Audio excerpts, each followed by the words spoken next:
Bismillahirrahmanirrahim.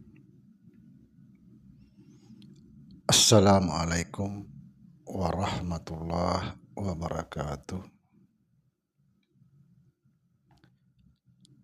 Alhamdulillah wassalatu wassalamu ala Rasulillah Sayyidina wa Maulana Muhammad Nurullah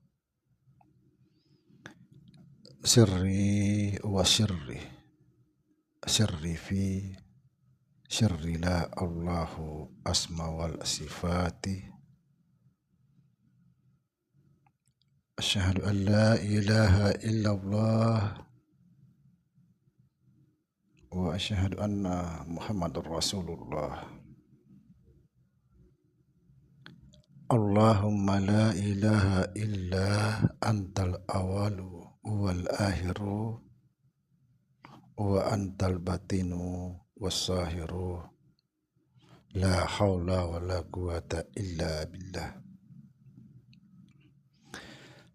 Saudara-saudara yang saya cintai dan yang saya sayangi dimanapun berada, semoga senantiasa dalam bimbingan Allah Subhanahu wa Ta'ala, diberikan rahmat sehat jasmani dan rohani, rahmat panjang umur, serta rahmat ilmu dan rahmat kesejahteraan dunia akhirat. Amin amin ya rabbal alamin.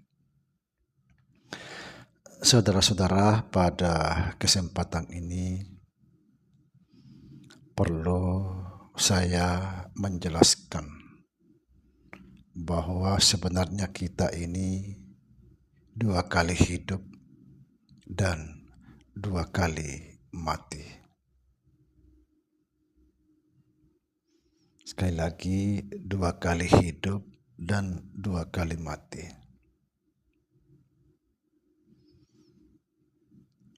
Hidup yang pertama, di mana saat itu belum terjadi jasad kita ini, artinya belum ada jasad. Di situ kita hidup dalam keadaan Tuhan, mengalami Tuhan. Subhanallah. Itu kehidupan yang pertama. Kemudian setelah jasad kita ini terjadi atau ada,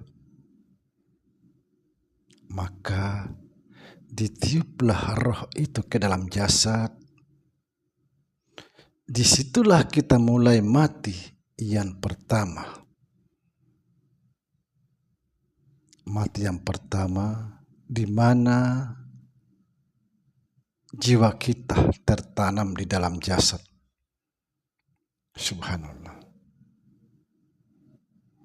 Itulah sebabnya di konten-konten saya banyak sekali saya menjelaskan bahwa sesungguhnya atau hakikat hidup ini adalah mati. Kita ini mati sebenarnya karena jiwa kita tertanam di dalam jasad itu. Subhanallah. Tetapi di dalam pandangan syariat, kita sekarang ini hidup.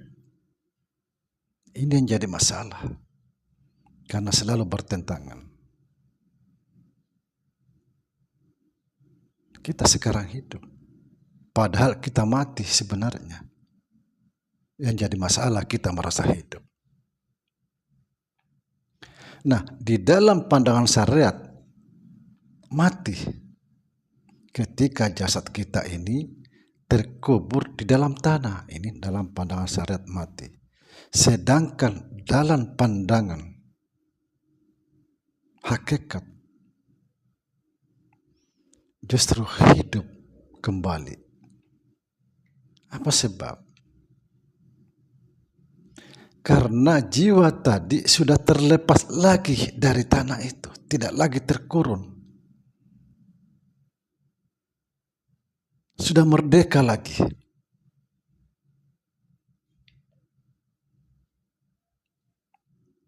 Ibarat burung terkurung, tidak bisa berbuat apa-apa. Setelah dia terlepas, dia merdeka, hidup. Ibarat burung dalam sangkar seperti itu, saudara. Subhanallah. Semoga kita bisa kembali dalam keadaan Tuhan, mengalami Tuhan, insya Allah. Itulah sebabnya kita selalu dianjurkan mengucapkan la haula wa la quwata illa billah. Tiada daya upaya kecuali Allah. Kalau kita betul-betul memahami makna la haula wa la quwata illa billah, bahwa kita ini tidak ada daya dan upaya kecuali Allah, pasti kita menemukan diri bahwa kita ini sebenarnya mati. Jasad jiwa kita terkurung dalam jasad. Subhanallah.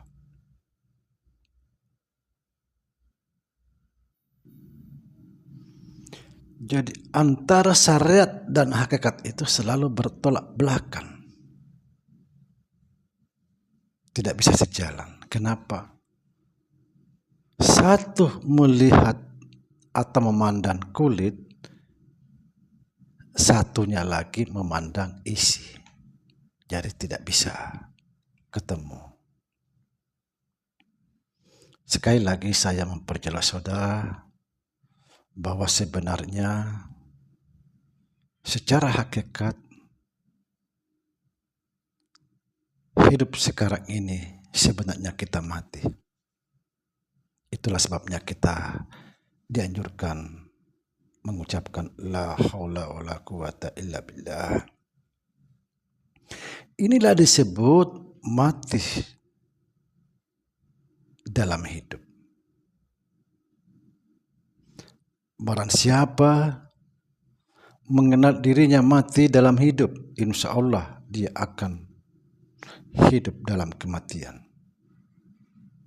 Apa itu hidup dalam kematian? Menikmati kematiannya. Subhanallah. Saudara-saudara, apa yang harus kita lakukan dalam keadaan sekarang ini mati? Kita tidak bisa berbuat apa-apa kecuali mengalami hidup di dalam kematian itu. Merasakan hidup di dalam kematian itu. Apa yang kita bisa buat ketika mati? Tidak bisa kecuali mengalami mati itu. Mengalami mati di dalam hidup Tuhan. Inilah yang disebut mengalami Tuhan. Barang siapa atau seseorang yang betul-betul sudah mengalami Tuhan, berarti dia betul-betul mengenal siapa Tuhan sebenarnya.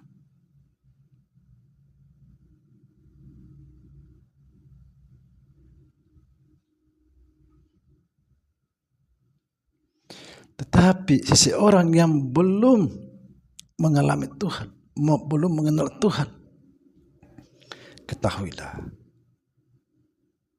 tidak akan pernah bisa damai di dalam hidup itu. Tidak bisa damai. Sekalipun dia beribadah sepanjang hidupnya tidak akan pernah berhenti, tidak pernah terputus, semua ibadah sudah dilakukan, tidak akan bisa damai. Karena bukan ibadah yang membuat kita damai. Bukan ibadah yang dibutuhkan oleh Allah Subhanahu wa ta'ala. Allah tidak butuh ibadah kita. Ibadah itu untuk kita sendiri. Misalnya sholat, untuk kita agar kita bisa tercegah dari perbuatan-perbuatan keji. Zikir supaya pikiran kita tenang.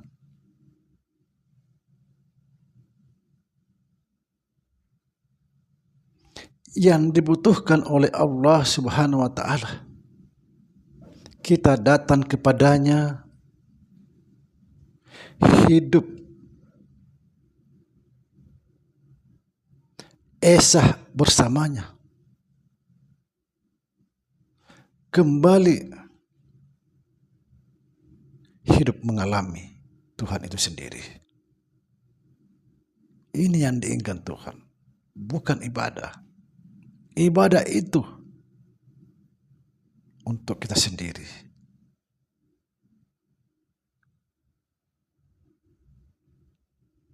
Jadi sekali lagi saudara, syariat dan tarekat dan hakikat itu tidak akan bisa ketemu jalannya, kecuali sama-sama memahami, baru bisa ketemu. Kalau kita hanya berdiri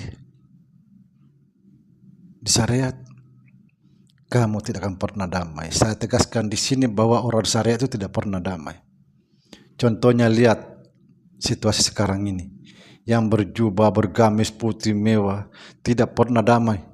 Kerjaannya teriak-teriak di jalan, nggak tahu apa yang dipikirkan. Karena dia belum mengenal Allah, belum mengenal Tuhan, belum mengalami Tuhan. Bagaimana sih mengalami Tuhan?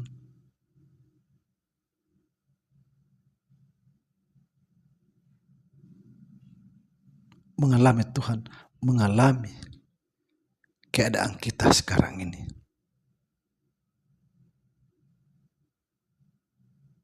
Subhanallah. Semoga bermanfaat saudara.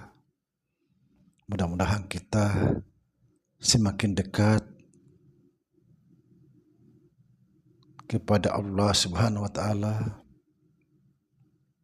bahkan bisa esa sehingga kita bisa mengalami keadaan itu sendiri, mengalami Tuhan insyaallah. Assalamualaikum warahmatullahi wabarakatuh.